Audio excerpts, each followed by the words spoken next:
All right, now the first car I wanted to go over, the Grasshopper 2. This was years and years and years of begging. Absolute begging. For a couple years, my buddies had Tamiya Frogs, and I was like, that is the best car in the world. And it's still my second favorite. This is my first. But they had Frogs, and I had Caldors and KB Toys RC cars. And eventually what happened was I complained enough that for one Christmas, Radio Shack had a battery charger for AA batteries, and my parents bought me some AA batteries to recharge because they were tired of throwing stuff away. And I got the Lobo 2.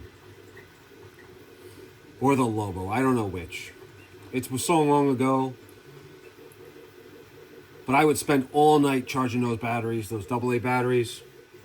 I'd put them in the Lobo. I'd go drive it on the street. And after about 3 minutes, the batteries were almost dead. Because it had that extra turbo boost thing. And, well, whatever.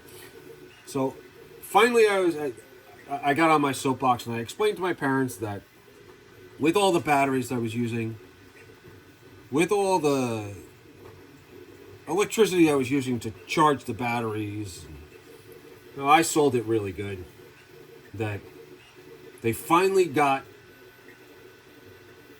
on board to get me a Tamiya or a kit RC car. Well, that was this. And I have to say expense was probably one of them because Mom was a teacher and Dad worked for the phone company. And these things weren't cheap back then. They're still not cheap now. But, people live more within their means, I guess. And they picked this up for me. It was under $100. And me and my dad sat around the table and building it. I'm sure we made a lot of mistakes building it. We had a ball. My father is awesome.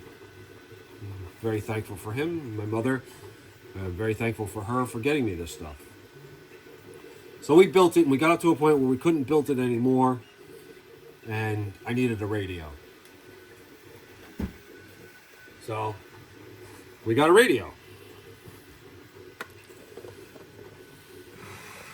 We called Tower Hobbies up, ordered a radio.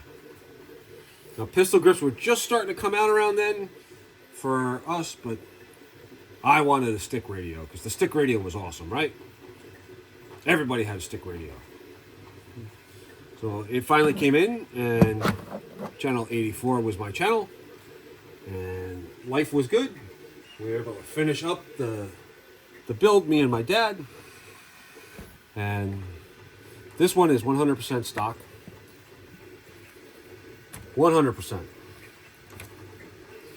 There is no bearings, because bearings cost a ton of money back then, right? The only thing I've had to replace, I snapped the front bumper and the front bumper mounts off, hitting a curb when I was a kid, and absolutely destroyed me because I didn't know what, where, or how. And the local hobby shop we went up to get a new chassis, and he was like, I don't know if I can get them. They're kind of hard to get. This is a new car, blah, blah, blah. Playing with me because, again, I was devastated. And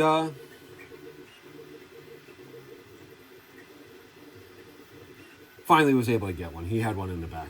But it kind of taught me a lesson like, hey, we can repair and fix all of these things. And even though the Tamiyas really aren't, they're not race cars. We know this.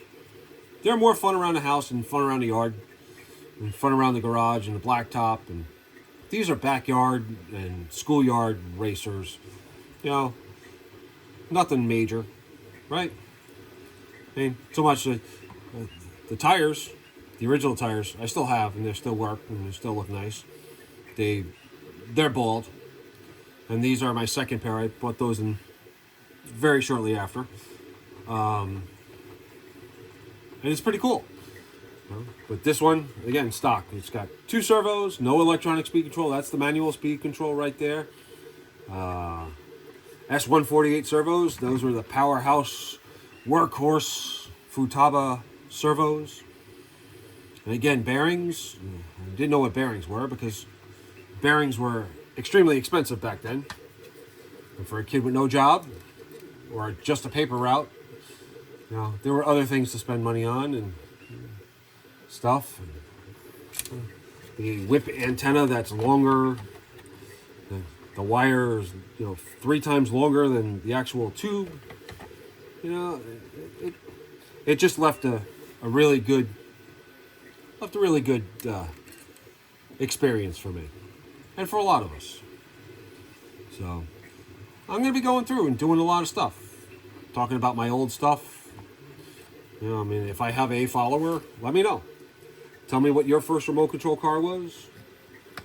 I might be doing trains after that, because I do also collect trains. Lionel O gauge. The